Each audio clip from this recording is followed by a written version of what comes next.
একদিন আমাকে তোমার মনে পড়বে, কিন্তু সাহস করে ফোন দিতে পারবে না। লজ্জায় নিজেকে সংবর্ধন করবে।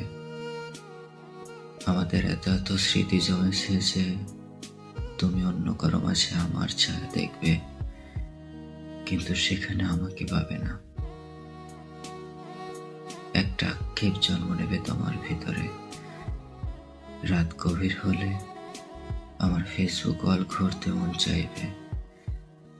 হয়তো সব বাধা ভেঙে মনের সাথে যুদ্ধ করে হলেও আমার প্রতিটি পোস্ট দেখবে, হাসবে, রাগ করবে, কিন্তু আমাকে সেই অনুভূতি বলতে পারবে না। এর চেয়ে বড় কষ্ট আর কি হতে পারে? কোনো এক ভোর কিংবা গভীর রাতে ঘুম ভেঙে ফোন চেক করে দেখবে আমার কোনো টেক্সট আছে কিনা। যখন দেখবে কোনো টেক্সট নাই, কোনো কল নাই, তখন বুঝবে কি ছিলাম তোমার জীবনে আমি।